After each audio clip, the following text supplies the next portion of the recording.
Compasses. This is probably something from the Institute of the Bleeding Obvious, but a compass is really good for navigating if you know where you want to go to. And I think this is important to us as educators because I guess we have an idea that we don't often challenge about where we want our students to go to or where it is that they are going to. And another thing from the Institute of the Bleeding Obvious, time machines, I think, are not real. I haven't checked today, but I did check last night and they still haven't made one.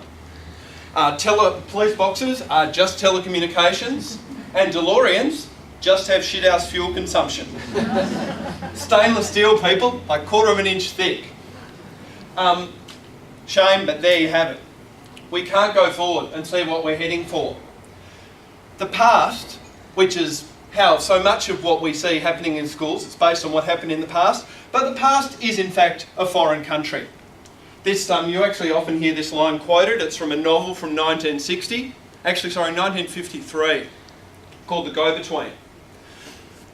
We can't look back there. We can't say, listen, this is what we used to do back in this foreign country, this is what we should do now, because that's somewhere else and they do things differently there. So we can only get so much from that place about what we should be teaching students because they can't go and live back in that place. They cannot pick up and say, I will go back to whatever our favourite year was. And I put this year, by the way, because I try to live in the present where I can. Although, frankly, it comes and goes.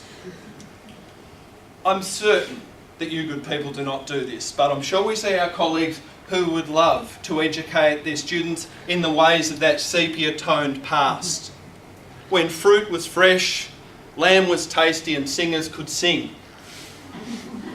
We believe in this past with all the conviction that exiles feel because we've all been kicked out of the past and I'm certain on some level we all miss it. But we cannot go back. And we owe the past a great deal. In fact, we owe the past everything that we value. I'm not here to rag on the past. It gave us the Beatles. It gave us the films of Martin Scorsese. And it gave us Douglas Adams and all his wonderful works. But it's gone. We can love it, but we don't have to educate our students to live there because they can't. And in that recent past, something that made all of us quite clever was recalling specific bits of information off the top of our head without looking it up.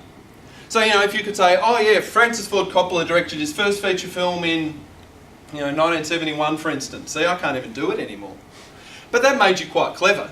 And people just went, oh, there you go. And you'd have kind of heated arguments about this stuff because apparently it mattered then. And now you just go, what year did he make his first feature film?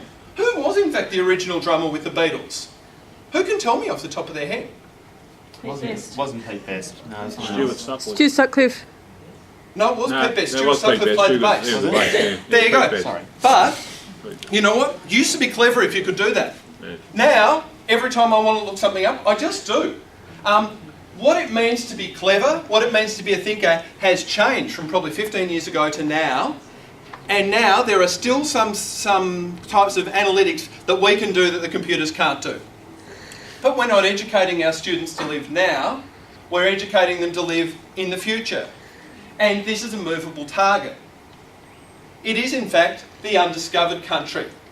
Now, this is a phrase that some of you will know from science fiction, and those of you with a little more of a classical education will know is Hamlet. Hamlet talks about the undiscovered country and he's actually talking about death. But in actual fact, even if Hamlet had lived, the future would be an undiscovered country. Unlike the past, which has left us generous records, which we can't entirely trust, but they're better than nothing. We currently have no records from the future. Nobody has come back from this undiscovered country and given us even a clue about what this place is like that we're educating our students to go and live for the rest of their lives. So, what do? Says he, nearly falling over. Let's look at my next slide. I was going to make a joke about, undiscovered country, Star Trek, that the phrase went into the future. So what is the future? What is that undiscovered country? What is it going to be like?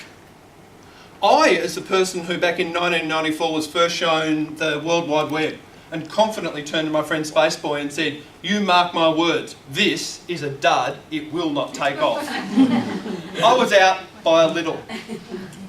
What is it that we will need to fill the slate with so that the generations we're teaching right now will be ready for that undiscovered and unknown country? Because history has a habit of making fools of us. So let me be a fool for you for a couple more minutes. I'm going to make some predictions. Prediction number 1, reputation matters. This is, unfortunately, is not from his dropout drug addict days. This is from his more recent success. But as Robert Downey Jr. knows, it matters what people think of you. And I think that this is going to get even more and more important because bad news travels fast and stupid bad news travels even faster. Privacy is mutating so fast that I'm not even sure whether we should be debating it anymore. We can mourn it, but I'm not sure if we should waste energy debating it. We need to acknowledge that our students are going to make mistakes and those mistakes are going to leave records behind. We cannot educate them not to make mistakes, or at least I can't. But what we can do is help them to stage second acts, to rehabilitate their reputation and to let the good things that they do outweigh the dopey things that they do. So I think that's one thing. Second thing is that they need to know that you need to be famous for something other than just being famous. And this guy is a good example of this. He, in fact, is sitting on a fat pile of money for the money he's got off YouTube. People need to be able to produce things. This is my big prediction. We need to educate people so that they can actually make things of value. They make physical things like champagne, non-physical things like song and story, and things as ephemeral as peace. Yes, this is partially about money.